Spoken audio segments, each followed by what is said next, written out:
First day in Pretoria.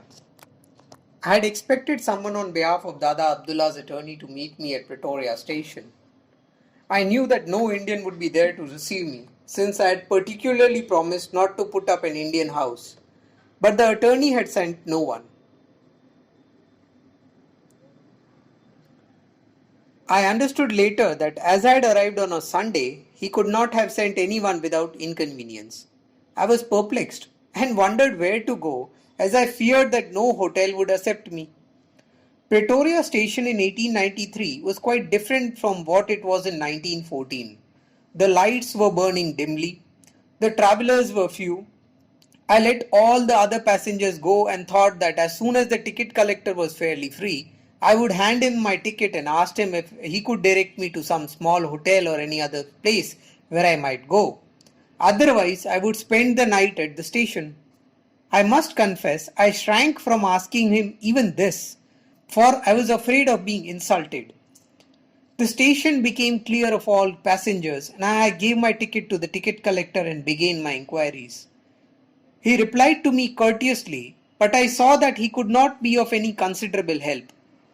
But an American Negro who was standing nearby broke into the conversation. "I see," said he, "that you're an utter stranger here, without any friends. Man, if you will come with me, I'll take you to a small hotel of which the proprietor is an American who is very well known to me. I think he'll accept you."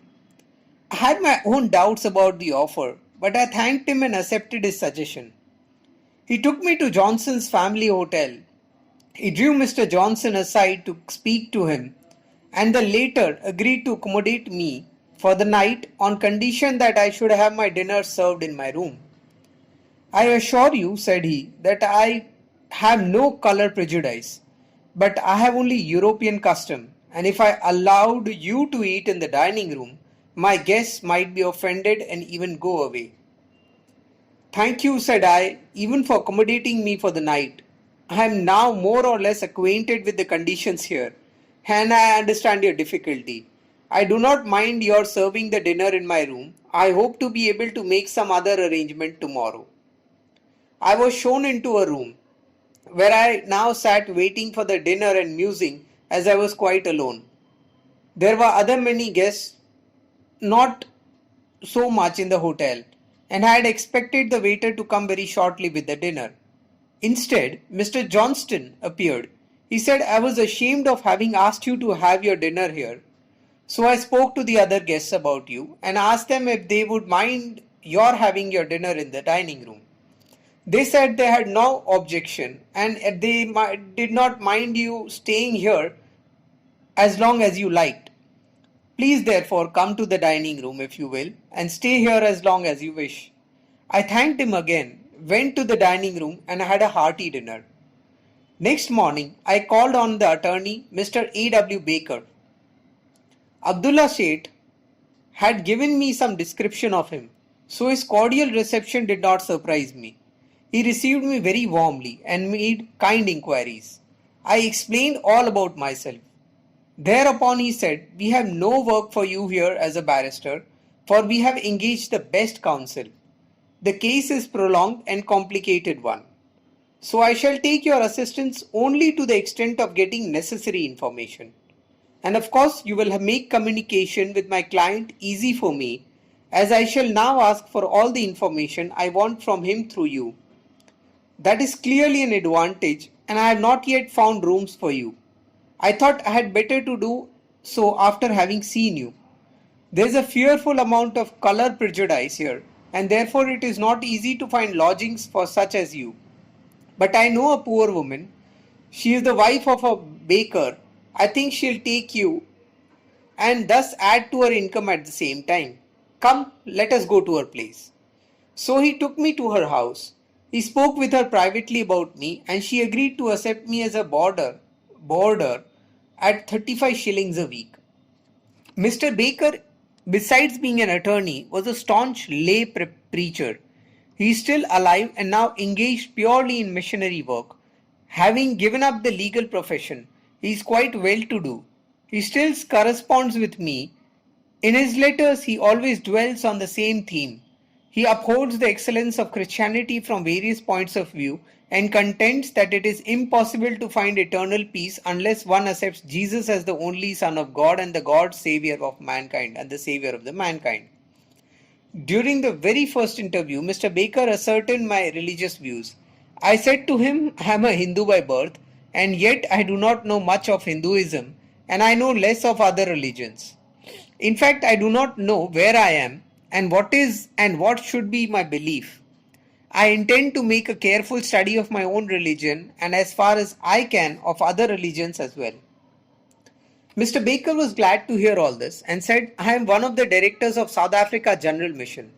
I have built a church at my own expense and deliver sermons in it regularly. I am free from color prejudice. I have some co-workers and we meet at 1 o'clock every day for a few minutes and pray for peace and light. I shall be glad if you will join us there. I shall introduce you to my co-workers and who will be happy to meet you, and I dare say you will also like their company. I shall give you besides some religious books to read, though of course the book of books is the Holy Bible, which I would specially recommend to you. I thanked Mr. Baker and agreed to attend the 1 o'clock prayers as regularly as possible. So I shall accept you here tomorrow at 1 o'clock and we shall go together to pray, added Mr. Baker, and we said goodbye. I had little time for reflection just yet. I went to Mr. Johnston, paid the bill and removed to the new lodgings where I had my lunch. The landlady was a good woman. She had cooked a vegetarian meal for me. It was not long before I made myself quite at home with the family. I next went to see the friend to whom Dada Abdullah had given me a note.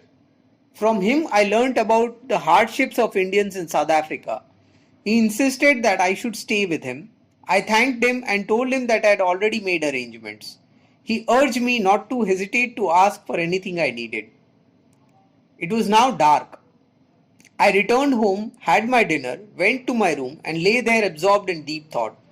There was not any immediate work for me. I informed Abdullah Sheikh of it. What I thought can be the meaning of Mr. Baker's interest in me?